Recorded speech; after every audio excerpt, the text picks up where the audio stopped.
loading in here.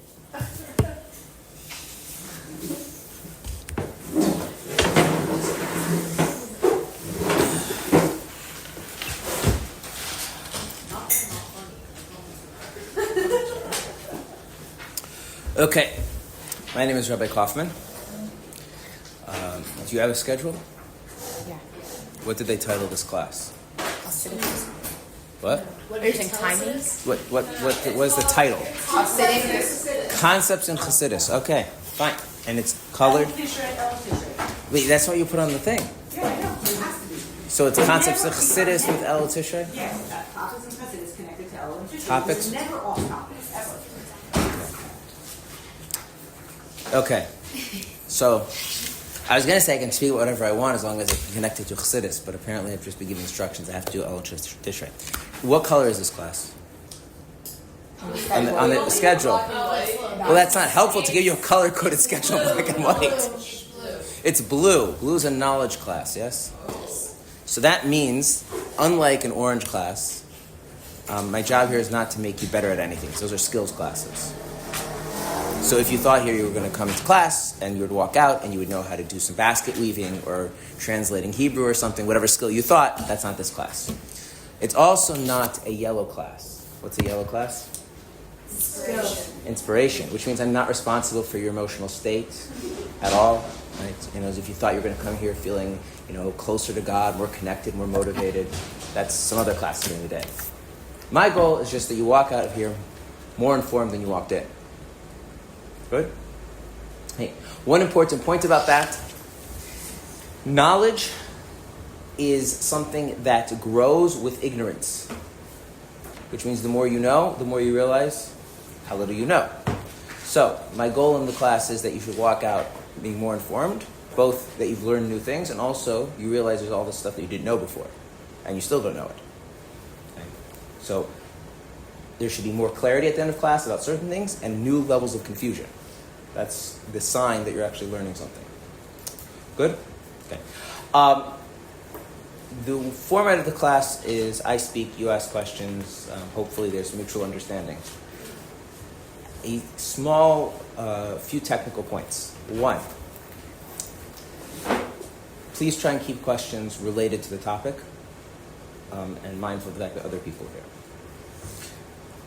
Two, my job is not to convince you of anything. My job is to help you understand something. So if at the end of the day you disagree, that's fine. But at least you should know what you disagree with. And lastly, since the topic is not concepts in Chassidus and sources of Torah knowledge, if any question centers around the question of how do we know this or something like that, the simple answer is going to be for today's class and the rest of this month, prophecy. Not my personal prophecies, I have not had any yet, I'm working on it, but other people's prophecies and me studying them, and that's where it's going to go. Okay? All right. We are going to be discussing Elul and Tishrei. These are names of two of the months. How many months are there in the year? The Jewish year? Anyone know? 12? Sometimes. Sometimes there's 13. Sometimes there's 13. Sometimes we have a double month. Now, the question is, we're going to start there. Why do we have sometimes 12 months and sometimes 13 months? That seems like a little bit of an annoying thing to have. Does anyone know the answer to that? Yeah. It has something to do with, since the Hebrew calendar is both lunar and solar, it has something to do with the amount of days doesn't match up exactly. Right. So then you have to have extra after Right. a certain amount of years. Right. So we're going to do the astronomy and the Jewish practice part very, very simple, and then we're going to get from there into the Chassidus.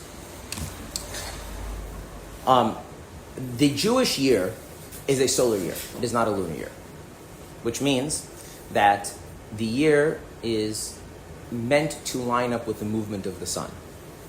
Now, most of us are familiar with the movement of the sun, both in terms of the day, it's rise in the east, sets in the west, and also we're loosely familiar with the idea that there's seasons, summer, winter, right? Now, if you pay attention, what you will notice is that the angle that the sun travels through the sky is different in the summer, in the winter, in the fall, and the spring. And it kind of cycles back. So it kind of goes like this, and then it starts going lower and lower, lower, and then comes back higher and higher, comes back into the middle as it goes past the sky. And that change in angle correlates to change in seasons. Obviously, it's different depending on where you are, both the angle and what seasons look like. Right? That's the year. However, the Torah tells us that the year should be divided into months. And the months are lunar months, which has to do with when the new moon is. The moon changes its visibility about every 29 days plus. And so we have to divide the year into lunar months. Divide the year into lunar months. Which means that if you take months of 29 or 30 days, depending on when the new moon shows up, you don't actually end up the full cycle of the year, which leads to about 11 days left over. And so every about 3 years or so, you have to take those 30-something days and make a new month to make it all line up. And the reason we have to do this is because the holidays need to fall in the right seasons. In other words, even though the months are actually based on when a month begins and ends is based on the moon, but the place of the month is part of the cycle of the year.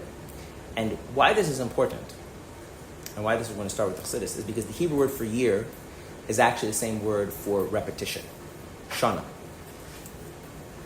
Okay? The idea is that the sun cycles through its angle in the sky. The seasons cycle fall to winter to spring to summer. Okay? And the holidays are supposed to follow that same cycle. Okay? But the holidays correspond to particular months. Every month has a theme. And so we have a problem if the months are going to get off from they're going to be off from the cycle of the sun. We're going to need to adjust that. And in order to do that, we add a month every so often. Technically, it's every 7 out of 19 years. Okay, now let's do a little bit of Chassidus. Why is it important that the holidays follow the solar cycle? What is it about the holidays that it's important that they fall at particular times of what we call the year, or times of the seasons? And the reason for this is that God has a problem. One other technical note. I'm going to speak about God in very anthropomorphic ways from time to time and not bother to explain philosophically how that makes sense because we can't do everything at once. So it's a topic for another class. Important class, but not class. God has a problem. And his problem is that God does not suffer contradictions. He doesn't have a problem of two things being incompatible. Okay? For instance, can you have, at the same time, tremendous joy that fully takes over your whole being, and at the same time, tremendous sadness that fully takes over your whole being? Or are those two things in tension with each other? And so what happens is maybe we limit how much we feel in each one. We feel conflicted. Sometimes people suffer nervous breakdown. God does not have the problem of two things being contradictory. Now, I don't know what that's like. I don't know what it's like to experience full joy and full sadness at the same time. I don't know what it's like to have many things that are contradictory. Right? Use a very simple example. Does God appreciate what it's like to be a child? Does God appreciate what it's like to be an adult? Now, children and adults are very different. And when you're a child, it's very hard to appreciate the adults in your life, where they're really coming from. And as you become an adult, what you'll discover is you start to forget what it's really like to be a child. And it's very hard to relate to children for who they really are. Right? God doesn't have the problem. So, if God wants a relationship with us, and a relationship involves sharing of things, in other words, experiences that we participate in together. So right now we're having a shared experience. I'm teaching, which means I'm sharing ideas, and you're understanding ideas, and hopefully you are understanding them and expressing that either verbally or body language, and we have a sense of interacting. If God is going to have shared experiences with us, He is going to have to split those experiences up in ways that they fit our limited ability to experience things, which means, as it says in the book of Proverbs, there's a time for joy and there's a time for sadness, there's a time to speak, there's a time to be quiet, there's a time to be born, there's a time to die. Right? If God shares all of that at once the way He can experience it, we would not be able to participate. Okay? So, let's just take a simple example. There's something called Shabbos. Shabbos, it's a holy day. When is it Shabbos for God? And this is a serious question because I'm sure many of you know Shabbos starts when the sun goes down, yes? But the sun doesn't go down in the same place on earth at the same time everywhere, right? Shabbos starts in Israel earlier than it does in New York. In New York earlier than it does in California, etc., right? So when it's Shabbos for me, and I'm saying the Kiddush Friday night with my family, does that mean God is celebrating Shabbos with me, or is he still in his weekday relationship with my father who lives in Minnesota? Which one? Or can he be in Shabbos and weekday at the same time? He can be both, and we can't. So what he does is he projects or outwards certain things that allow us to participate, and then we cycle through the whole thing. And the idea is that the cycle of the year, which come back to why this is the sun, the cycle of the year represents the different ways God has a relationship with us. But for God, those are all synonymous, those are all compatible, they all can coexist at once. But if God wants us to participate in those relationships, we need to do one thing at a time. And so what God does is he creates a pattern where we cycle through everything. Now, that cycling through everything is meant to be, on the one hand, repetitive, and on the other hand, not. I'll explain to you what I mean by it's meant to be repetitive. Every year we're going to go through the same things. Every year there's a winter, there's a summer, there's a spring. Okay. And the reason why those things is because really it's all one. From God's point of view, those are all one thing. And so what ends up happening is it's like listening to a piece of music. If you listen to a piece of music, right, even though at different points you hear different notes, and the music might be faster, might be slower, might be softer, might be louder, whatever the case might be, right? But it's one piece of music. It's meant to be experienced as a whole, right? If you then listen to the piece of music again, right, you're supposed to listen to all the same things again. Which now, why would you listen to the same piece of music twice? You have a different experience. You have a different experience of it, right? In other words, something is different about the second time rather than the first time. Okay? There's maybe you have greater appreciation of it. Maybe it was the first time you experienced it, you experienced an association with things. And now when you experience it the second time, that brings up those things into a new point in your life. So if you listen to music that you heard in childhood as an adult, right, it'll bring back certain things from your childhood. So the Baal Shem Tov, who founded Chassidus, he gave this analogy of walking up a spiral staircase, where if you look at it from the top, you keep going over the same spot over and over again. But if you look at it from the side, you're going higher and higher. And the idea is that there's really one thing that it is to be in a relationship with God. But because we're limited, we have to experience that as many different things in sequence. And then when we finish the sequence, we go back to the beginning. So it's the same thing, but we're experiencing it now for the second time or the third time or the fourth time or whatever, however old you are. And so you're experiencing the same things at a higher level, at a new perspective. And because of that, there's a way in which anytime you say that this is where it begins, it's kind of arbitrary. Does that make sense? In other words, when is the beginning of the year? Remember, the year is the cycle of the sun. When does the year begin?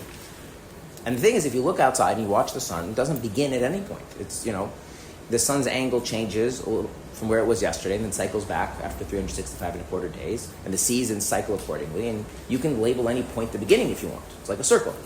Right? Where does the circle begin? And this is different from the moon. The moon, right? The moon waxes and wanes. There's a point at which if you're watching the moon, it disappears, you can't see it, and then it shows up again. And that's the idea of a new month. In fact, the Hebrew word for month, anyone know what the Hebrew word for month is? Chodesh, which is the same word as new. So whereas the sun is the idea that the same thing happens over and over and over again, and there really isn't a beginning, the moon is the idea that it disappears and then comes back. And so it comes back renewed. Okay? And in Kabbalah, and Chassidus picks up on this, the sun represents God, and the moon represents the Jewish people. People have the need to start over. Just think about it like this. You ever had a bad day? Isn't it nice that we go to sleep and we get to start over the next day? Right? We need this idea of resetting, of restarting, right? That is built into our very nature. God is absolute. He doesn't have that. So when God is sharing everything it is in relationship with him, it's one ongoing thing that loops back on itself over and over and over again forever. The Kabbalists use the example of a circle to represent God's infinity, like the circle, like the seasons. They just keep circling back on themselves over and over again. There is no real point at which you could say it starts. In fact, I've already asked you, when is the beginning of the year? It's a serious question now. January 1st, secular year, right? Any other answers? Pesach, the beginning of the year. Any other answers? Start of the school year. September 1st, start of the school year, depending which school system you're in. My kids are in 3 different school systems. Four different school systems. Right? My wife's also a teacher, and then I teach. So my wife's the same as one of them. So that in our family, there are 5 different beginnings of the school year. Okay? Tax season, right? Does that have to be the same as January 1st, right? So what you realize is like we have the need to divide years up, or to take that cycle, which is really undifferentiated, a circle, and decide at a certain point in this we're gonna call this year 2. We're gonna call this the next year. Right? But really, you could do it any place. In fact, the Mishnah says that from point of view in terms of halacha, Jewish law, there are actually 4 dates which are called the beginning of the year, depending on what issue you want to talk about. So, for instance, if you want to tithe your produce, which you have to do if it grows in Israel, if it's trees, the new year is at a different date than if it's plants that grow in a garden or in a field. Okay? If you're going to make a vow to bring a sacrifice to the temple and offer to the temple, you have to do it within the cycle of the festivals. So the question is, well, when do we start counting the first festival?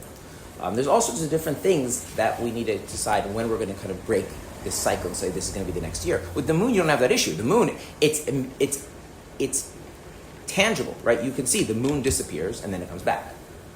Right? There's nothing for you to decide. And so that idea is that the moon is human beings, we need to start over. Okay? God never needs to start over. And so if God is laying out many, many things because we need to have them in sequence, there really isn't a beginning and an end. It just keeps going back on itself, looping over. But again, at a deeper level, as we experience it more and more. Now, from the point of view of Chassidus, there are 2 beginnings of the year that we want to focus on. Because if the year really is about a relationship with God, and we need to kind of break it up and say, okay, we're going to call this the beginning. Where does it begin? Does a relationship with God begin with God reaching out to us, or does a relationship with God begin with us reaching out to God? Let's imagine a conversation. In a conversation, somebody has to speak first, yes? Is the person who speaks first the one who initiated the conversation? Not always. Not always. Give me an example of how somebody could initiate the conversation and not be the one who speaks first, to be the one who speaks second. Well, that's speaking, isn't it? Make eye contact. You can make eye contact. You can wave, yeah? Yeah? Right? You can walk up to somebody with an expectant look on your face, right? You could sit down in your therapist's office and look downtrodden, right? There's all ways you can begin a conversation where you're not the one who speaks first, right?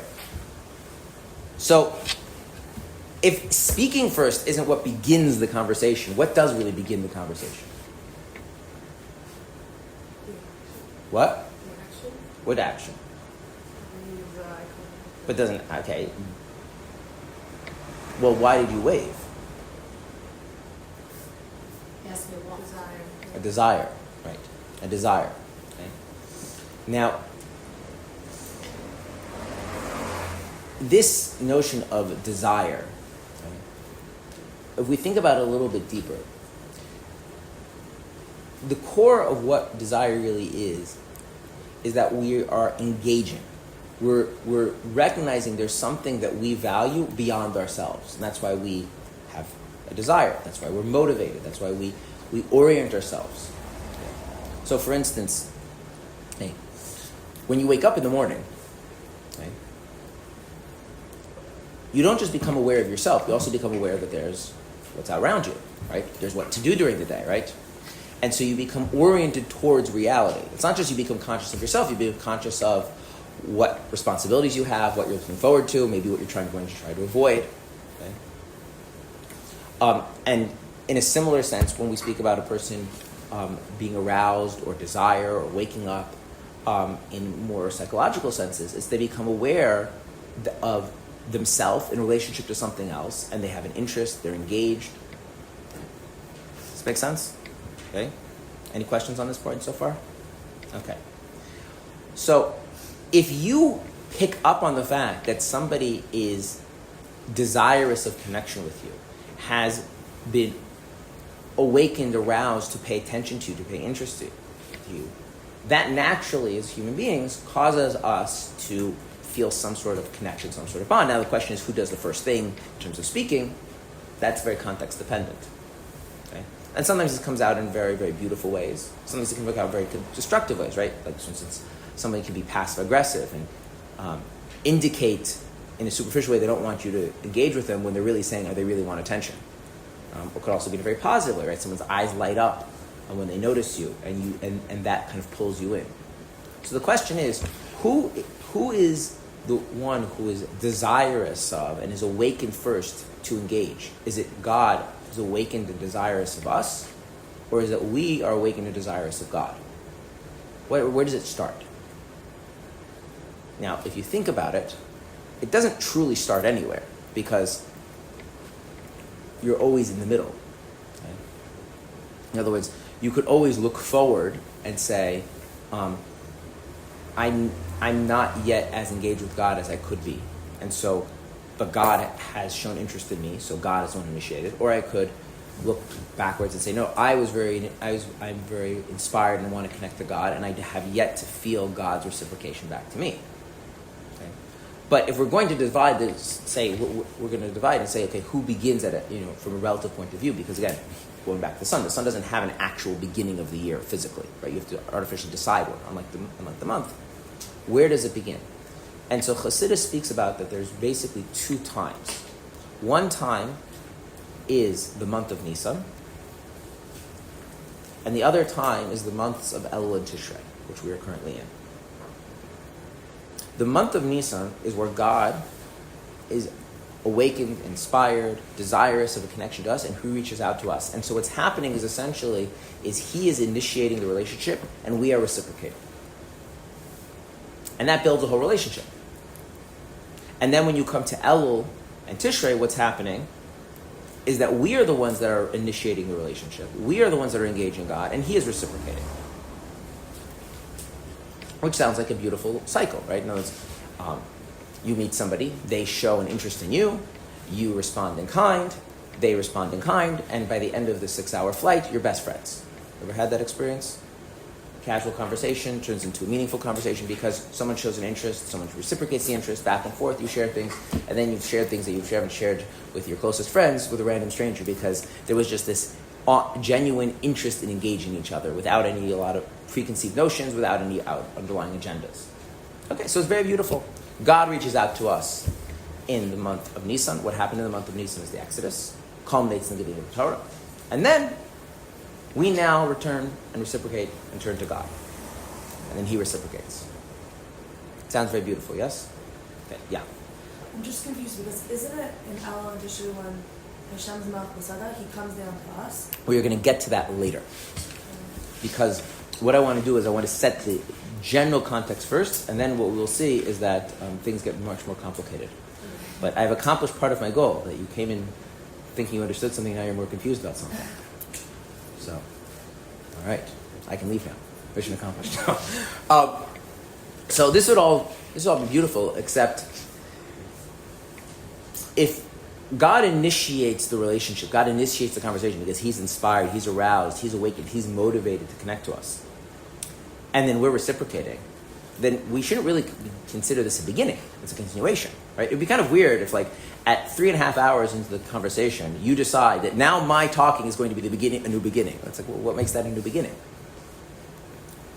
And so this we have to understand that something occurs in between Nisan and Elul. Nisan is the Exodus. Then we have giving the Torah. Does anyone know what happens after giving the Torah? The golden calf. The golden calf is a rupture. It's a breaking. It's a violation of the relationship. And who did the violating? We did.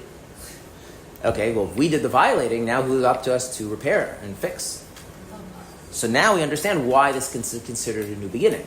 Right? In other words, it's not simply that God initiates and we reciprocate, and then we return to God and He reciprocates back to us. It's not that this wonderful, beautiful cycle. There's actually some interruption.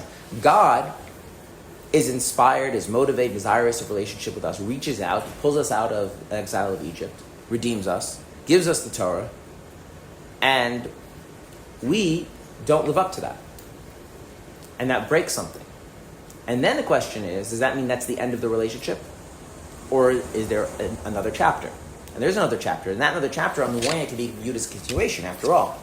Repairing what was broken is a continuation from what was before, right? Something was broken, something was damaged.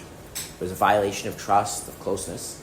And rebuilding after that is not a brand new beginning. It has a prior context. And at the same time, because we're rebuilding after the violation, after the break, after the hurt, in a sense, it is a new beginning. Right? Now, there's an obvious question. Does anyone know what that next question would be? I have a question on that one. Okay. What about the other way around? That's exactly the question. Wait a minute. So then, why does God need to pull us out of Egypt again? Because remember, it keeps repeating, right? If it was just like a one-time problem, right? In other words, there should be one beginning, period. And the reason is because after we rebuild the relationship, and then we go and serve God, we get stuck. Right? In other words, there's two types of distance that can occur.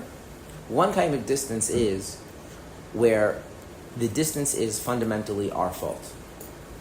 We did not live up to what God expected of us. This is the idea of sin of the golden calf. This is the idea of sin and the need for repentance. But then there's a different idea altogether, which is that God sent us into a world to serve Him in a way that is very, very difficult. And sometimes the difficulty gets to a point where we cannot manage. And we need help. We need to be rescued. Okay? So there is a way in which the distance is, God forbid, we've turned our back on God, and now we need to repair that, we need to come back from that. And then there's a distance that comes, we become estranged from God because in our desire to serve Him properly, we've entered into the world, we've entered into life, and life is not always so godly. And over time, we can lose a sense of our true relationship with God, and we need to be rescued from that. And so what ends up happening is you really have four things. You have God awakening and experiencing His desire to be close to us and rescuing us from our limitations, our exile, our inability to manage. And that builds a new relationship, and He shares His deepest secrets with us. And then what follows from that is that we are not necessarily the best partners in that relationship. And we do things we shouldn't do. And that creates a breakage, that creates damage. And then we need to take responsibility and repair that, and rebuild the relationship, and then go serve God and repeat the process. So you end up with four basic things. Light, dark, light, and dark. Right? So God comes and says, I want to be close to you. So there's light. And we don't handle that closeness very well. We turn our back on Him. So there's dark. Now it's up to us to fix that and come close to God. Light. And now with a sense of purpose, we go and serve God. But over time, the difficulty of managing that becomes too much for us. Dark. And so God comes and is aroused to connect to us and redeem us and repeat the process. And that's the year. Which means, when do you finish? When do you accomplish? When have you made it? You don't. And what's important to understand is this is built in. Okay? In other words, the nature of God redeeming us from our exile and showing how close He wants to be to us and giving us the Torah and all that, the nature of that is that we will not live up to that. We will fall. We will inevitably break that closeness and need to repair it. So necessarily, the closeness of Exodus and giving the Torah and the closeness of Nisan ends up becoming the darkness, which is associated with the fast days, the destruction of the temple, which all happened this time, the golden calf. But that breakage, that distance, is not something we can live with. And therefore, what happens is that we must come back to rebuilding the relationship, which brings the time we are now, Elul and Tishrei. And that commitment leads us to serve God and invest ourselves in His purpose and in His mission, which is very daunting and sometimes very, very difficult, and ultimately can be beyond our ability to fully manage, and therefore we need Him to come and rescue us and repeat over and over and over again. And it's the same piece of music over and over and over again. But what happens? You're not experiencing them on the same level.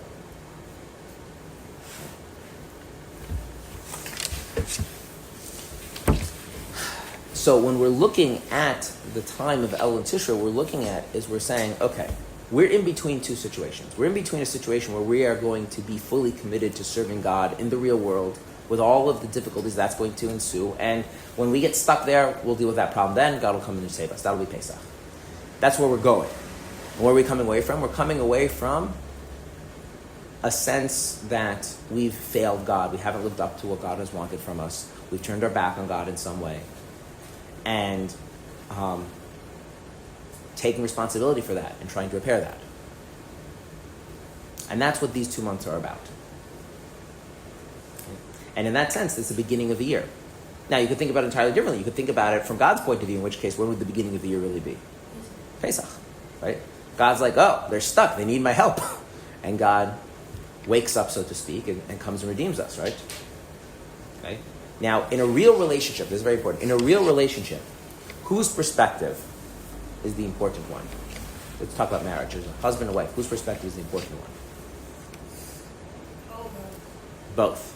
Okay. That's why you need a therapist, right? Because the therapist is supposed to hold both perspectives. The other person, right? The answer is both, but there's a catch. In a good relationship, both perspectives are important, which means each person needs to hold both perspectives. So let's say a marriage, the husband needs to hold his own perspective and his wife's perspective as both being equally valid, and she holds her perspective and her husband's perspective being equally valid, and then what happens? Then they're on the same page. Right? Now, when they can't do that, sometimes it's helpful to have a third person, right, who holds both perspectives for a while. Okay? So that would mean, and by the way, this is what happens in a conversation, right? When you have a conversation, right, you have a sense of what you're trying to say, and you're also having a sense of how the other person's understanding it, right? So you're holding how many perspectives in your mind? 2. If you can't do that, you can't hold a conversation, right? Because you can only focus on what you're intending and never how it's being heard. Okay? And same thing if you're listening, right? There's how I'm taking it, but then also what were they trying to intend, right? So both the speaker and the listener need to have both perspectives for real good communication. And certainly if you're going to have more intimate relationships where you're trying to share emotional experiences, values, certainly you're going to need to be able to hold both perspectives. So that means if for us the beginning is Elul and Tishrei, because that's when we take responsibility for repairing the damage and rebuilding this relationship. And for God, the beginning is Nisan, because that's when God, so to speak, wakes up to rescue us because we can't manage. That means, in a real relationship, both of those times are beginnings for both of us. We have to have a sense that Pesach, the Exodus, Nisan is a beginning because we appreciate God's perspective. And he has in a sense that this is a beginning because he appreciates our perspective. And so it's no longer, is this my perspective, God's perspective? It's both. We are both experiencing two beginnings. Okay? And they're different kinds of beginnings. And that means everything that we're going to talk about has to be something that we have to see both our side of it and God's side of it.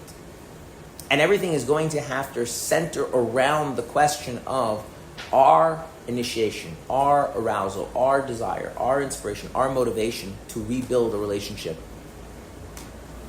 Okay? Rather than accepting what God wants. Now, I'm going to skip a little bit, even though we're going to really go in order. We're going to go over these classes in order, starting with Elul, all the way to, hopefully we'll get to Shabbos Bereshis, the first Shabbos after the holidays when we read the first Torah portion of Bereshis. But I'm going to skip a little bit. And I'm going to mention something about Rosh Hashanah. On Rosh Hashanah, one of the things we do is we ask God to be king. That's just one of the things we do that's arguably the main thing. At least when it comes to prayers.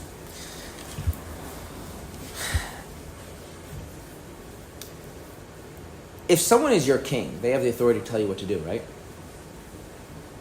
So what are you asking of God when you ask him to be your king? Don't use the word king. What are you asking? For him to tell you what to do. Now, why are you asking him to tell you what to do?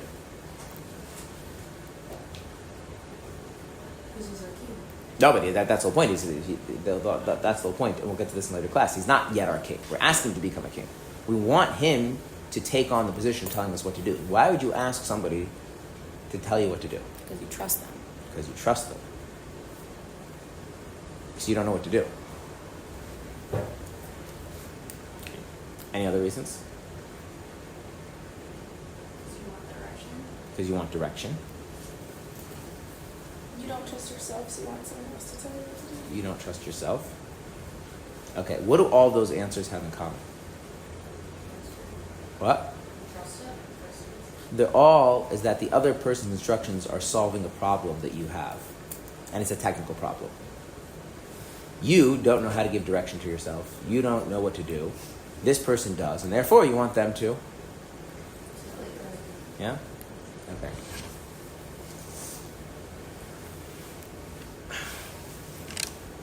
That would mean, in theory, if you knew exactly what was important to you and how to achieve it, would you ask God for direction anymore? No. That's not what it means to ask God to give you directions, to give you instructions. It means like this. I would rather do what you want rather than what I want. I would rather defer to your desires rather than base my life on my desires. Now, why would you want that? Why would you ever approach someone and say, I want you to to decide because I'd rather do what you want than do what I want? Why would you want that? It's better for you.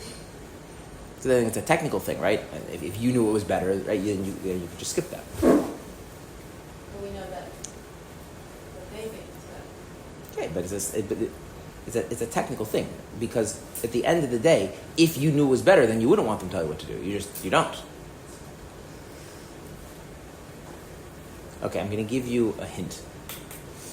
What is the most difficult part about bringing a child to kindergarten the first time? Or preschool, if they go to preschool for the first time? Leaving them. Why? Why do they cry? Because you don't want to leave. They don't want to leave you. Yeah, they don't want to leave you, right?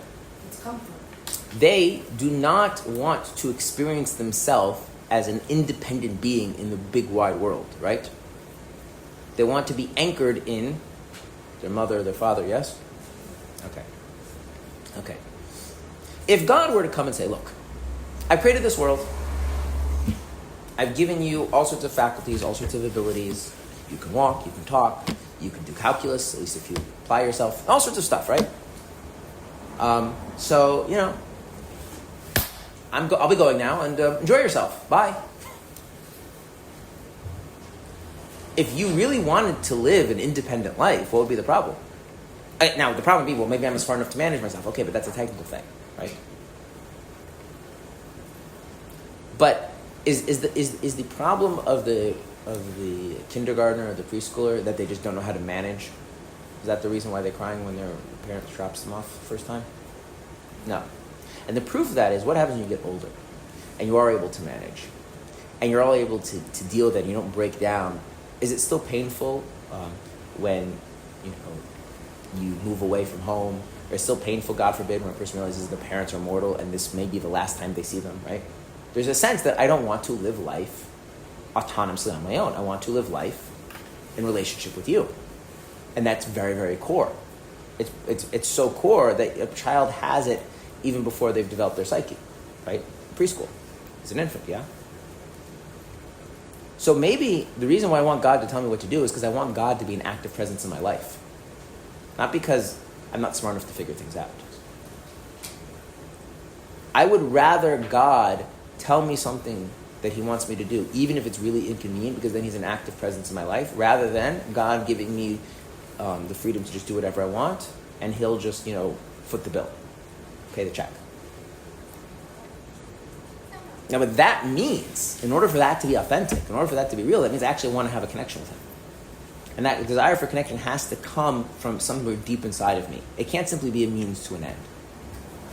If a relationship with God is simply, I'm not smart enough to figure things out, I'm not powerful enough to protect myself, so therefore I'm going to have a relationship with God, then essentially, I don't really want a relationship with God. I'm just compensating for the fact that I'm not capable. fact, the pagans back in the ancient times, when they worshipped their gods, that was basically the motivation. The motivation is I can't control the weather. I can't control fertility. I can't control peace and war. So I'm going to find someone who can and try, to get them to do things on my behalf. Is that a real relationship? If somebody's poor and they marry somebody for money, is that a real relationship? I mean, that's kind of pathetic, right? Okay, so coming back now to Elul, which is where we're going to start. Elul is the time where that question is the central question. Do I want a relationship with God? Tishrei is going to be, okay, how do we actually build that relationship since we broke it? Okay, so there's really two questions. And the first question is, do I want it? If I want it, then the question is, how do I achieve it? If I don't really want a relationship with God, and I go through all the motions of Rosh Hashanah and the 10 days of Tshuva and Yom Kippur and all these different things and Sukkot, right? Because God is authentic, and as the prophet says, as God tells the prophet Shmuel, God sees into our hearts, right? He doesn't just see with his eyes, like people do. If I don't really want this relationship and I just go through all the motions, I shouldn't expect that God is going to take that seriously. And so there needs to be time dedicated to the serious question of, do I actually want a relationship with God? And again, when I say relationship with God, not do I need things that only God can provide. When you're little, you can't tie your shoes, and you need someone to tie your shoes for you. And you can't provide foods, you need someone to go to the grocery store for you, right? But eventually, become an adult, you can do those things. That means you don't want relationships with your parents anymore. It means you don't want to have a spouse. It means you don't want to have other people in your life because now you can manage. Hopefully not. Hopefully most of us realize that we have very deep need to be connected to someone else. And not a generic someone else, but specific someone else's. Our parents, okay, certain close friends, spouse, children. And what Chassidus teaches us is that as a Jew, we're supposed to have that same kind of sense of God. So, how do I rebuild that relationship? Before I ask God to be a presence in my life, even though, again, that might mean His will and His instruction might come in conflict with what I would naturally do on my own. Even before I get to that, there has to be a real examination, a real question: do I want this? And when is the appropriate time to ask that question? When we are in the holiday season, or when we are not in the holiday season? Why? Well, we do mitzvahs all year round. What's a holiday? And he's more revealed. Well, let's use the English word for a second. What's a holiday? Start there. It's made up of two words: holy, Holy day. and day. It's a day that's holy, right? It's actually very important. Is that the term holiday in terms of holy day is actually a very, very important thing. Festival. Not all of our holidays are festivals. So, for instance, Rosh Hashanah is not really a festival. Yom Kippur is not really a festival. When our sages, by the way, said festival, and without any qualifiers, they meant specifically Sukkot. Although Pesach was a festival and Shavuot is a festival, because festivals are festive, right? Like if you're from certain places in the world, like Central and South America, there's festival, right? Because the festival are very related. So there is an idea of that, but holy day it's holy because it's a day where we operate more on God's terms than on our own terms. Think about Shabbos, which is one of the holiest days of the year.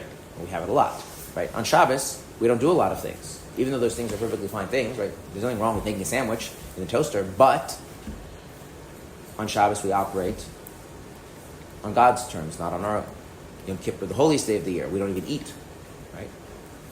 So if we do this evaluation, this examination of whether we really want a relationship with God during a holiday, there's going to be something inauthentic about it, which is we're doing it under duress. We're doing it under the influence. To use a concrete example, when is a good time to process what you've learned when you're during the time at Mayanot? When you leave and you are not in Mayanot. Why? When you go back to your family, your friend, right? Your, so to speak, real life. Because then you have this ability to kind of process what does that actually mean to you as you, rather than how inspiring and interesting and motivating it is. Because there are a lot of things that we want and we desire and we're interested in because they're appealing, because they look good, because they're inspiring, because they provide certain things. But that, as wonderful as those things are, they're not necessarily coming from some deep-seated need within ourselves. And as soon as the circumstance changes, we can do without it. But things that really resonate with us at our core are something that we should be able to hold on to that and see their importance, see their significance when we come back to our regular life. Which is why Elul is not a holiday. There's no special holiday called Elul. The time of Elul is regular time, and during that time is a focus on our relationship with God of what does that relationship really mean for us. And the purpose of that is so that when we come to Rosh Hashanah, when we crown Hashem King, and Yom Kippur, Day of Atonement, all these things, we can come from a place where this is something we actually want. We want this relationship rebuilt. We've examined ourselves, and we have found that this is something that is really important to us. Questions? Okay. Now, I'm going to ask you a question. Which is a deeper connection to God? The time of Elul or the time of Tishrei? The time we're examining whether we want a relationship with God, or the time where we're building that relationship after it being broken? What? Rebuilding. Why is rebuilding?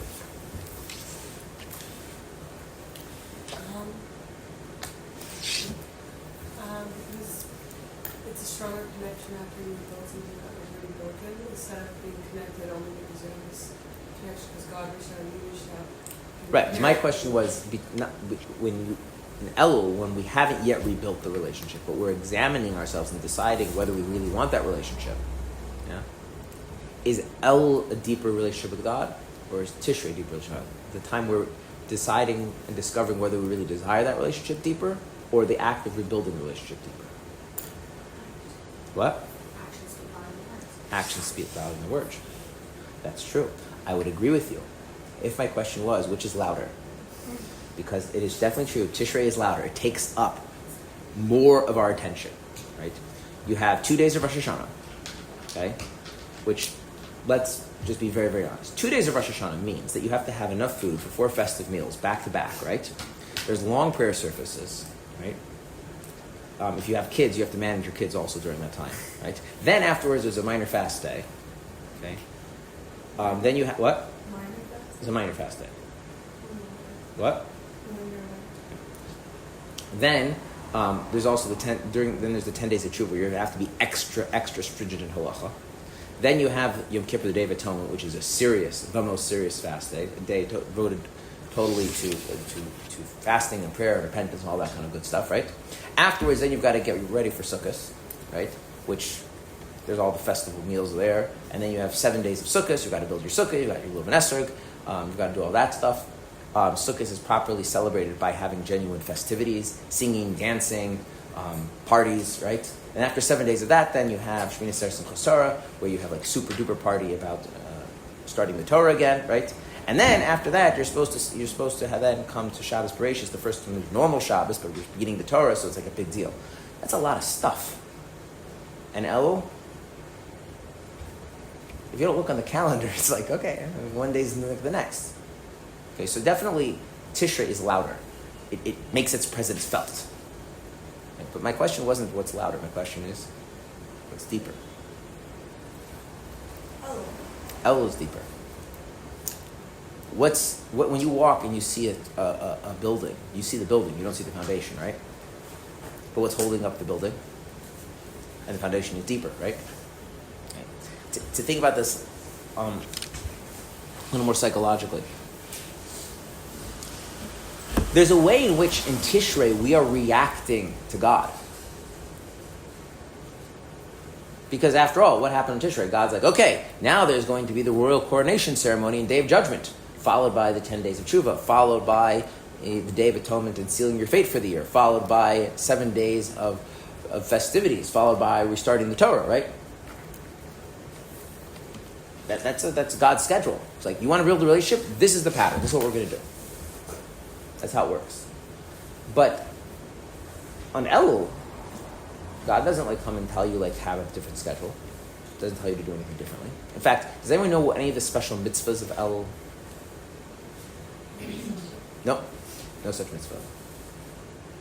I mean, there's a mitzvah to blow a shofar on Rosh Hashanah. There's no mitzvah to blow a shofar in Elul. What? I thought it was the hair. No. Not to blow it on Elul, not to blow it, not to hear it, nothing. No such mitzvah.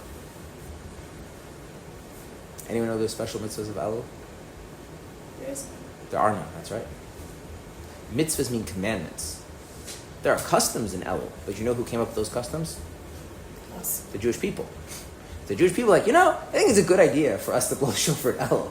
Help us remember that it's Elul, right? Be a good idea to add a few extra psalms in Elul. We have all sorts of customs in Elul, but we decided. God is Elul, Cheshvan, Tuesday, Wednesday, it's all the same to me. Not requiring you to do anything special. Which means it really has to be coming from us. It really has to be that we want to take this opportunity. In fact, again, the Elul customs come from the fact that collectively Jewish people decided to make this time something that they wanted to take note of. So that means that the connection is something that is very deep. It's within me. Right? If something is important to me, I don't need outside influence to make it happen. I don't need outside influence to motivate me because it's important to me. So we don't need festivals. What we need is to just be honest with ourselves. And God says, there's a whole month. Figure yourself out and get back to me. And we figure ourselves out, and what we decide is that we actually want this. And we're willing to do all the hard work to rebuild the relationship. So the real idea that we're connected to God is not found in the holidays of Tishrei. It's found in the day-to-day of Elul. Because that's where we have to confront the fact that deep down we want this relationship. Without God doing anything special, without God holding a mountain over our heads or imposing a month worth of festivals on us. Now,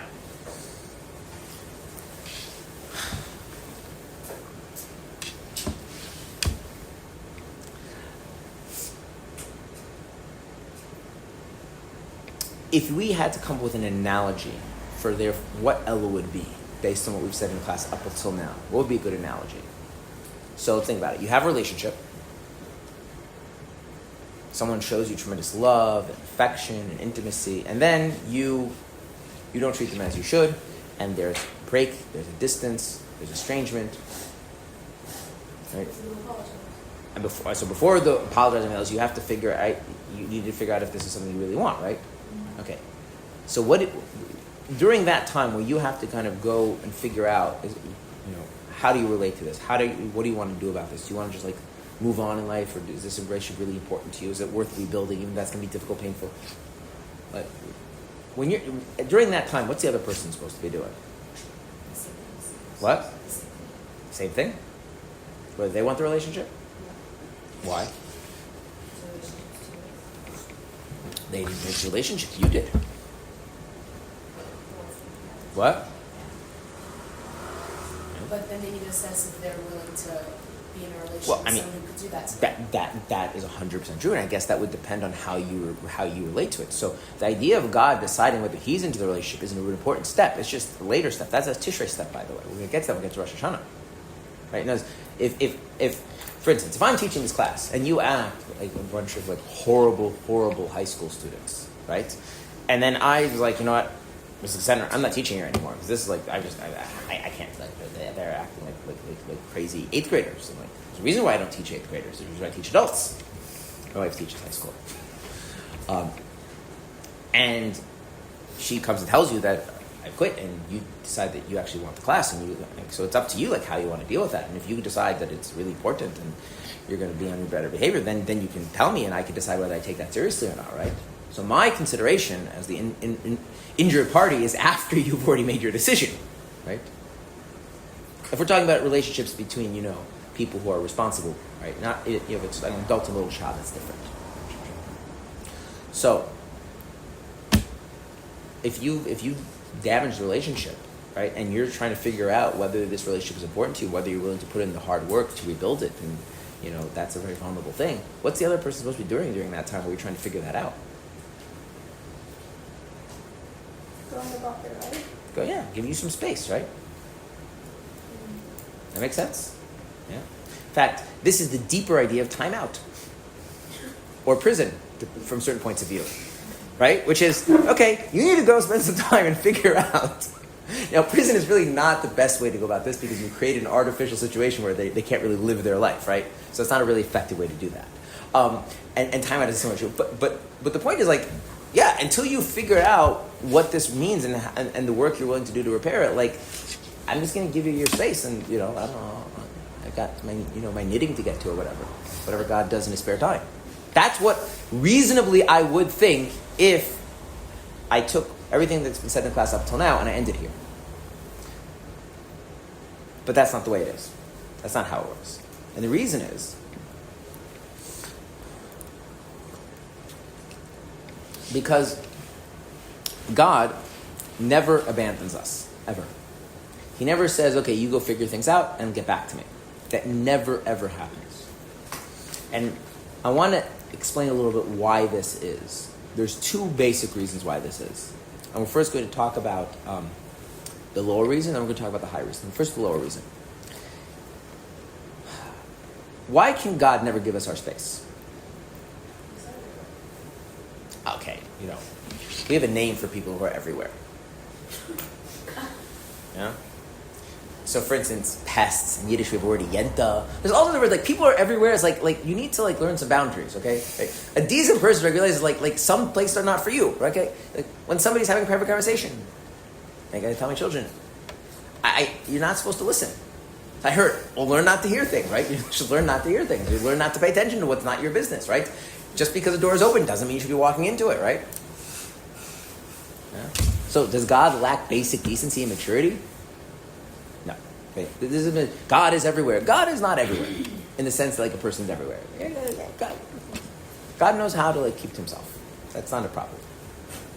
There's a separate thing. Okay? So, we are made up of body and soul. Yeah. Just to be concrete for a second, when your body is broken, you go to a doctor. If your soul is broken, the doctor can't help you. Right? It's a simple way of telling the difference between your body and your soul. Good? Now, if your body is broken, does that impact the soul's ability to do the soul things? Sure. For instance, let's use a simple example. If someone gets hit on the head, right, it makes it very difficult for them to study Talmud because their head hurts, right? If they're hit in the head more severely, they might have some brain damage, which makes study hurts. Maybe the difficult studying Talmud now becomes more permanent, right? Okay. So the soul is not just there. The soul uses all the different parts of the body in order to do important, meaningful things in relationship with God. And what would happen if we were to say, look, the body is broken. So the soul's like, look, body, you're broken. You need to go to the doctor. I can't really work with you right now because you're broken. So you go to the doctor, and I'm going to go take a little vacation. And when you're healed, then I'll come back. What would happen in the meantime? The person would die.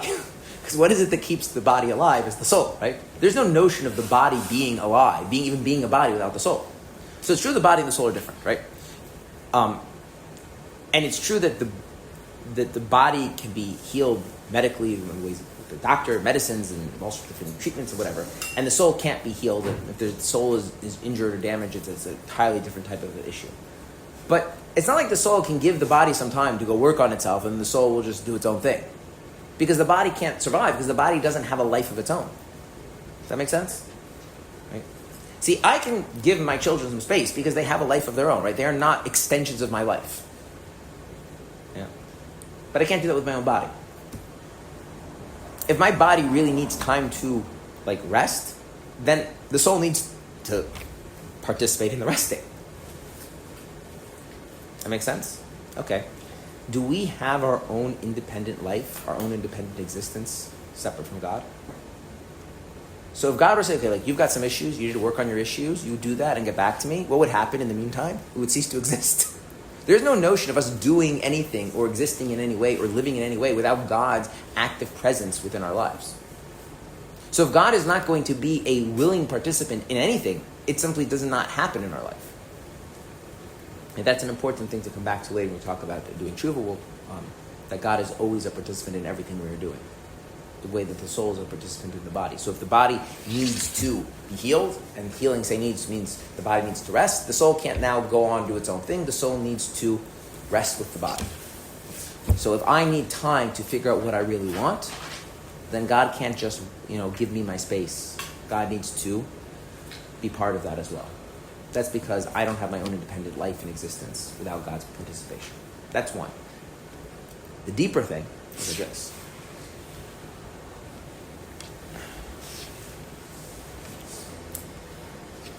Can you walk away from someone that you care about? It depends on what the word walk means. Right? Like physically you can, right? But if you really care about them and you physically walk away, and you even emotionally walk away, there's a lot of effort involved in that. Why is there a lot of effort involved? Because at some level, you love them, you're connected, and you haven't really left them, right? And so you're kind of fighting with yourself, right? There's something kind of dishonest with yourself when you walk away from someone that you love and care about, because you still love and care about them, so you still haven't left them. So you're telling yourself, you're physically moving away, you're maybe emotionally trying to convince yourself that you're separate from them, right, and distant from them, but you're really not. And so that internal conflict and tension, it eats away at a person. You can walk away from someone you care about by stop caring about them, but then you have to really stop caring. And that's actually very hard when you really do care. Yeah? Okay. So how much does God care about us? How much does God care about the Jewish people, both collectively and individually? Infinitely. Yeah. Infinitely. I don't like the word infinite. I have a pet peeve about the word infinite. Which maybe I'll share with you some other time. But I'm going to use a different word. Absolutely. Okay. I'll tell you why I like the word absolute. Okay. If I say the word absolute, right, what does that sound like? Say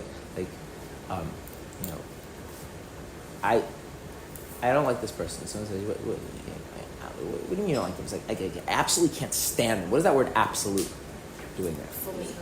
Fully. There's no more room for me not like that's it. Like there's no, that's it.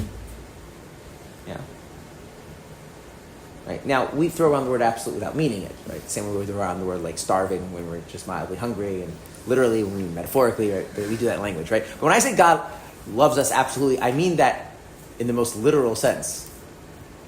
Which means, in what way could God stop caring about us, to stop loving us? He can't. Our sages say that God says whether we act it or don't act it, we'll always be his children, and he cannot get rid of us and find some other people to be his chosen people. Well, that's the case, and we're going through something that is very deep and very important, very significant for ourselves. Can God just stay away? Not if he's going to be honest with himself, right? So I can't walk away from God and go take some time for myself because I can't exist without God. So that was problem number one. Problem two, God can't give me time because God is so absolutely in love with me, so absolutely invested in me that he can't stay away. So what we're going to have to do is we're going to have to find a way for God to be here, right? Really, really be with me in a way that gives me space. Right? That's what Elul is going to have to be. It can't be that God says, okay, you've got issues, you work them out, and when you've worked them out, get back to me. That cannot be Elul. It has to be that God is going to come and say, I am with you because you can't exist without me, number one, and I can't bear to be apart from you, number two. But you need space, so I'm going to be here in such a way that gives you that space, that gives you that opportunity to be more in touch with yourself on your own terms. And then when you discover how much the relationship means to you, then I'll kind of show up with the full, Tishrei, with all of its, festivities and its loudness and its interruption of daily schedule. It's kind of annoying that actually the school year starts, and then what happens before you get a full month in? It stops. Yeah. But that's right. So what we want to really do, if we want to understand Elul, is we don't want to simply understand how important this relationship is to us, but in what way God is present and participating in our discovery of how important that relationship is to us. How he is both there supporting us, that was kind, and at the same, and how his being there is something because he feels he needs to do it. He can't walk away from us because of how much he cares. All of that without him interfering in the process. Yeah. this, in the room where of Hashem's absolute love, how is there space for Hashem to be deciding if he's going to accept our apologies? That is a very good question. And I will answer it when we talk about Rosh Hashanah. But Elul, it's not complete space because we're still, like, Elul's not the only month where we have this set up. I mean... So, the answer is, it is. And I'll explain to you why. The rest of the year, we actually have stuff we're supposed to be doing. You're saying Yom Tov wise. No, even if it's not Yom Tov wise. I'll explain to you like this, yeah? Have you ever tried to start a new habit, exercise, study something, whatever it is, yeah? So we live now in the age of computers and the internet. So you can like research what you want to, what you want to work on. And so you can like watch some YouTube videos, you get an app, right? Make yourself a little schedule, right? Okay. You know what you're not doing when you do all that stuff? Doing the thing. Have you ever noticed that you can spend a lot of time like figuring out the best way to go about doing something and end up not doing it? In fact, there's a psychological phenomenon where a person gets a certain sense of satisfaction and fulfillment from figuring out the best way to do something, that now they're no longer motivated to do the thing in practice. Okay? If you spend a lot of time trying to evaluate whether your business is going well, and new business plans, and new advertising campaigns, if you have a business, right? You know what you're not doing? You're actually not running your business, right? So there's a problem of trying to engage in questions of self-discovery, of planning, of evaluation, is that they actually take you out of real life in a way. And most of the time, God actually wants us to be doing stuff. Okay? You can't figure out whether or not it's important for you to read to your children, and the best way to do that, and how meaningful it would be to you, and also at the same time, read to your children. Because when you read to your children, you have to actually be holding the book, and it's a different thing. So the idea is that, generally speaking, God does not actually think it's an okay thing for us to spend a lot of time asking these kinds of questions. Do we want this relationship? How important is the relationship? So we obviously have festivals, right? But then we have other things. We have lives. So we have things like we have to sleep, which takes supposedly a third of our life, right? We have to sleep, and we have to eat, and we have to go to work, right? We have to make sure we're studying Torah sufficiently. We have to make sure we're giving tzedakah. We have to get married, raise families, right? All these things done in the right way. When exactly are you supposed to have time to figure out whether you want a relationship with God? Or to put it other ways, if you spend a lot of time trying to figure out if you want a relationship with God, you know what you're not doing? All the things that God wants you to be doing. Even if they're regular, like day-to-day things, right? And so it's actually wrong and inappropriate for you to say, well, it's the middle of Teves. Let me take some time to figure out whether I really want a relationship with God. It's like, your stuff you're supposed to be doing. So the very fact that God actually says, like, it's okay that you're going to take some time to really evaluate things, that itself grants a certain permission and empowerment for it to happen. So what are we not doing in Elul that we're doing in Teves and Cheshvan, for example? All right, let's flip it around. What are we doing in Elul that we're not doing in Teves and Cheshvan? Well, you're saying that contemplating all these things That's takes away right. from things you're supposed to be doing. That's right. So what things are we supposed to be doing that we do in the other months that we don't have time to do in Elul? Because we weren't given a break from Torah and mitzvahs. I will give you an answer that's not nice. Okay. It's very hard for those of us who spend a lot of time doom scrolling to appreciate the difference, because we do a lot of things we're not supposed to be doing all the time. And so what's the difference? But let us imagine for a moment that we didn't doom scroll or anything along those lines, and we got up in the morning and we realized, we only have, how many weeks do we have? 2.5. Until Rosh Hashanah? No, until you die. Oh. What? I was gonna say A lot? Guess. That's right. Let's say average. I find that for 2.5. No, I want you to guess before you calculate. Guess. Well, how old am I? Like 120. 1,000 weeks. 1,000 weeks. I have no idea. That's my number. Yeah, that's Very little. No. Yeah. Okay, Oh, yeah. so now we can calculate it. Okay. Okay, it's 52 weeks a year. We'll just round that to 50 to make it simpler. Yeah? 50 weeks a year. So that means in a decade, how many weeks are there? 500 plus? Yeah? Say a person lives to around 80. Yeah, that was not enough. Right. But let's think about it. So let's say a person lives to around 80, and let's say they're around 20 now, just for argument's sake. Some of us are older than 20. Why are we living till 80? Because that's about what people live to. Okay. Assuming they live to adulthood and nothing like unexpected happens, they live to around their 80s nowadays. So, so what is that? That's 500 times 6, because assuming you're 20 something right now. So 3,000. what? 3,000 weeks. Is that a lot of weeks? What? Pretty good. You're living. What? It doesn't feel like it feels like a very finite number. Yes. Okay. Those weeks are made of days and minutes, right? And you wake up in the morning like this is a part of a limited resource. And I value, so I Modan Lefanecha, thank you God for giving me another one of my, 3,000 something weeks. And, yeah. And I have things that are important to me, my relationship with God, right, which translates into some concrete things such as raising my family, being honest, studying Torah, helping other people, right? Maintaining my ability to do those things in a permitted manner, right?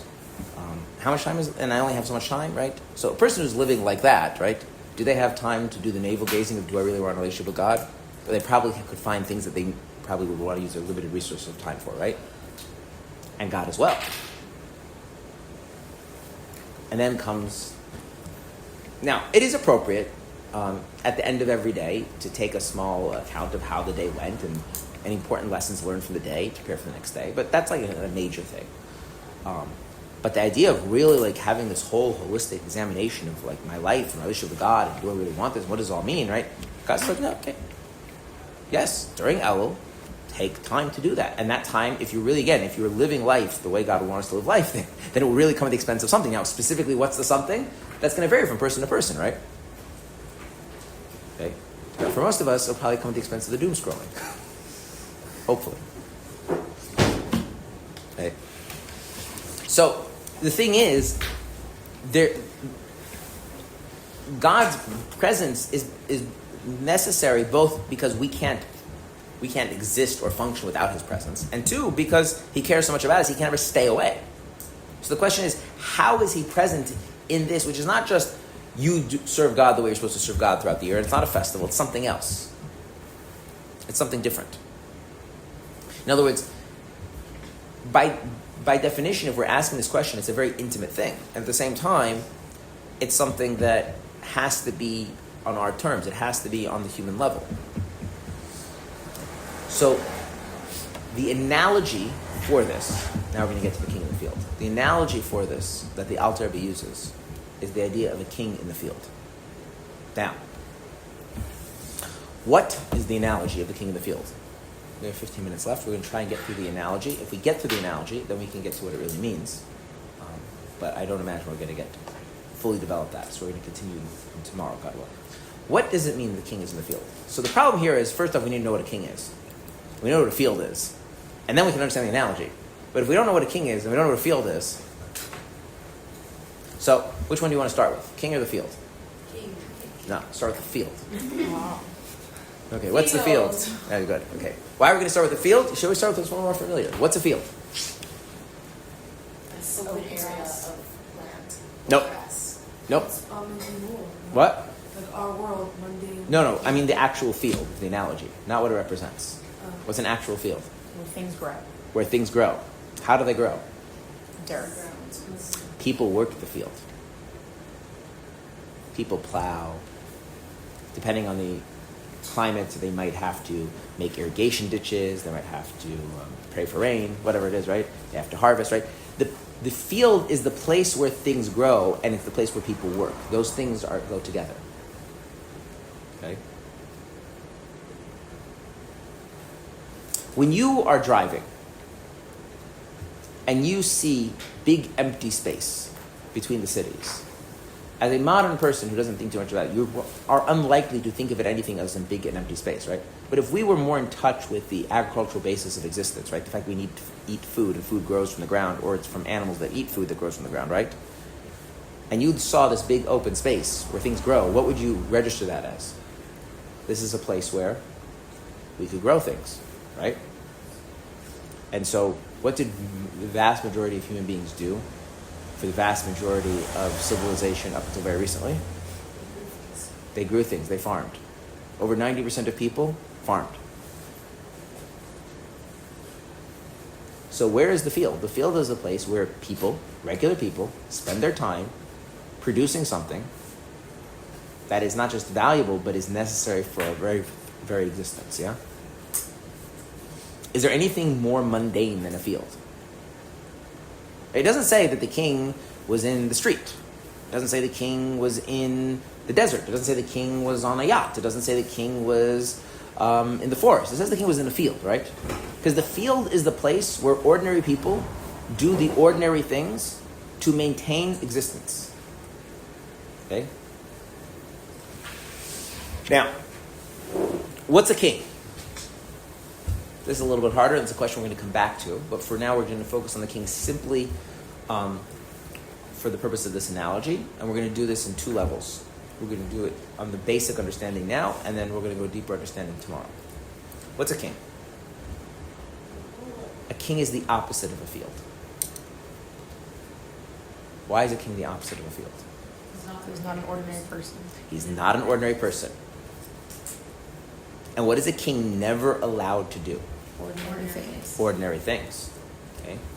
A king, if they want to be a king, needs to maintain a sense of royal majesty, of mystery, a sense that they are not anybody's equal.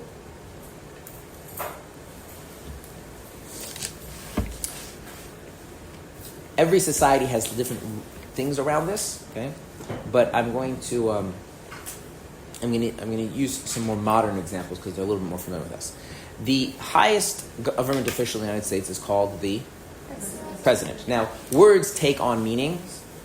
Does anyone know? We're going to go back. Does anyone know why the president is called the president? If I say the president, what does that make you think? Leader. What? Leader. More words. Not supreme. Not supreme. In In charge. The word president in the English language was used when you have some sort of committee and you need like somebody who like is kind of in charge to make sure the committee does the things that they're supposed to be doing, right? They're kind of presiding over the committee, presiding, so that the president, see, presiding, president, okay, right. So then there was a whole question when they figured out, okay, so then they made the U.S. Constitution, and they're like, okay, we need to have somebody in charge who's going to run the government, and they're going to be the commander-in-chief of the military, and they're going to be the head of state, which means they represent the country, and they are the executive in charge of executing all the laws, right? They're going to have many of the roles of the king, but not all the absolute power of a king, but they're very king-like in many of their things, which was important because they used to have a government without that, and it didn't work very well, so they had to redo the Constitution. Okay, and they're trying to think of, and when they were designing this, they had a guy named George Washington in mind because they knew that he would be good at this, so they kind of designed the office around him. And then they're trying to think of like what they should call this person, right? Should they call him the Lord Governor? Should they call him, if you think about it, the heads of states are called governors, right? Should they don't call him king, right? He's not a king. Should they call him the whatever? And because Washington had been the president of the committees and organizing things, they just went, he's like, why don't we just stick with the president? And people were objecting, but that's not regal enough, it's not noble enough, it's not exaltative enough, it's too ordinary. Now, because words change meaning, and many people have now associated the word with the President of the United States, who does have a lot of kind of pomp and circumstance developed around it, it starts to take on some of that meaning. Okay? But if someone's going to be a king, they actually have to cultivate this sense that they are not an ordinary person. So there was a man named Louis. He was the king of France.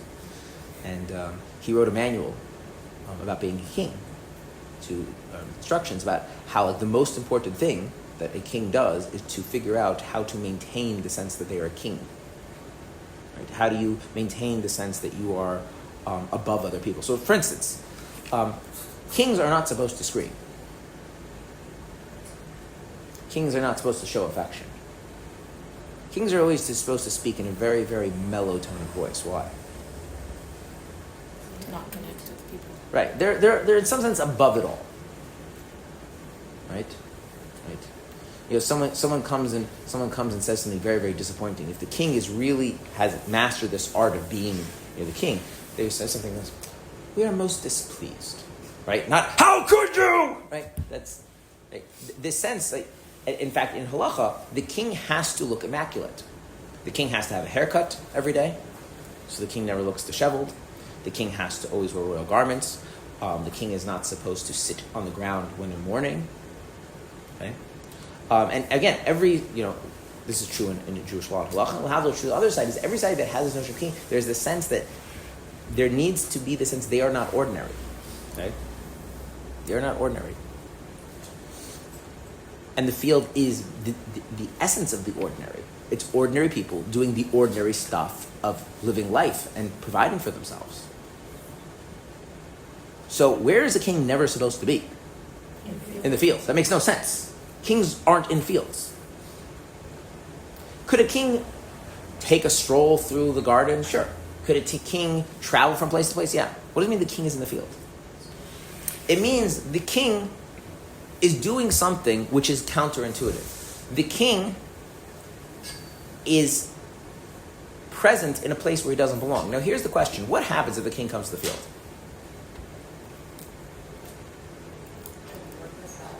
Well, if the workers bow down when the king comes to the field, then what did the field stop being? A field. A field. You see the issue? And it's not a geographic issue. If the king comes to the field, and the king now comes in with the whole thing, and he sets up court in the field, well, that's not a field anymore. I mean, yes, there happens to be wheat growing under where they put the tent where the king's, throne is, whatever. But it's not the field anymore, right? So if the king is going to come to the field, how does he come to the field? He has to come in a way where he doesn't interfere with it being a field, right? Okay, but if he comes so incognito that no one knows, then is he really there? No. So he has to come in such a way where it's like two things are true at once. On the one hand, he's not interfering with the fact that it's a field, right? It's mellow, it's low-key, as the Rebbe said once. He comes in field clothes. He doesn't come with all the pomp and circumstance, on the one hand. But on the other hand, he's not coming incognito. Right? And what this does is it gives space for the people to continue working the field, and it gives opportunity for the people to be with the king.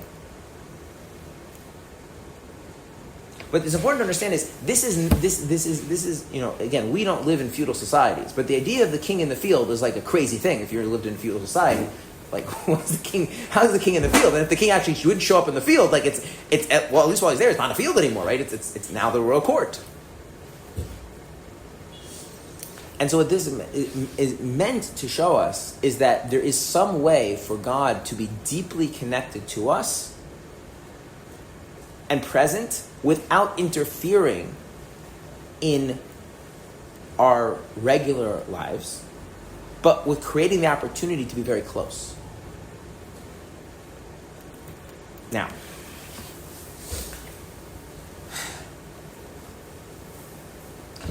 I'm going to throw out a question. If the king came to the field and you were a peasant back in feudal times, yeah, what would you do? What? Well, then he didn't come to the field, right? The trick of it, he figured out to get there in a way that you don't freak out, right? Because if you were freaking out, then it's not a field anymore, right? Then he took over the field. He turned the field into the temporary palace. Right? You keep working. Okay. Ask for help, maybe. You'd ask for things. Why would you ask for things? Because he'd be able to provide it. He'd be able to provide it. Why would you possibly think that he would do what you ask? Because he's in your space. He's in the field.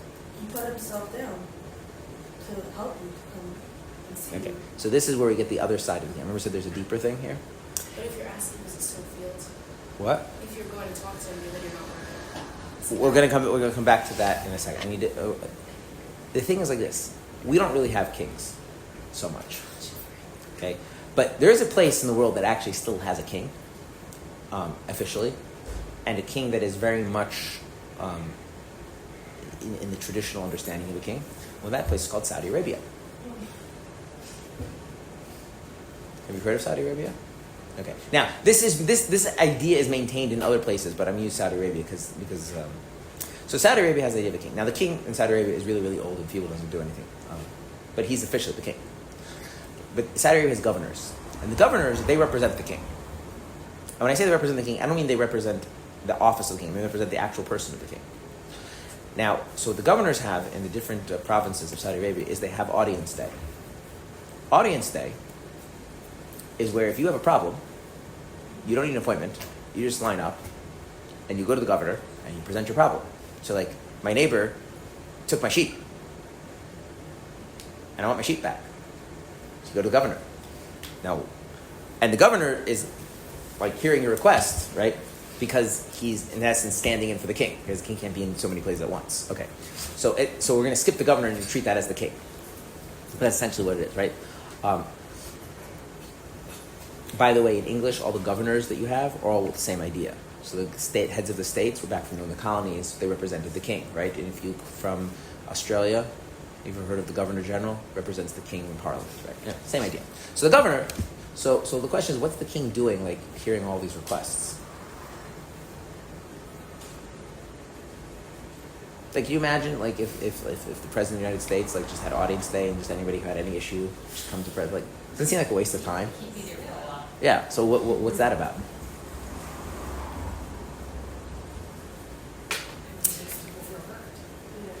Okay. So again, because we don't have kings, we think very modern. So we start with our individual selves. Okay. If someone is the king, there's a sense of ownership over the people. That's why the corollary to a king is the subject, not the citizen. So, if your toe hurts, do you take that seriously? It depends on what else you have to do, but like in principle, right, it's your toe, right? So, if your toe hurts, right, you pay attention to that, right? Now, you might have other things to do, but you might say, no, this toe's really bothering me, I'm going to stop what I'm doing and pay attention to the toe, because it's your toe, right? Right? The fact that it's yours gives you a whole different way of evaluating it, yeah? Okay, so it's not like there's this person and he's a sheep problem. It's like, my peasant has a problem with his sheep. So now I have an interest, right? And the peasant knows that. The peasant deeply senses that. So the peasant expects that the king has an interest in his welfare because he belongs to the king. Right? There's this deep sense of belonging. And so, in a sense, my problems are the king's problems. Right? So, if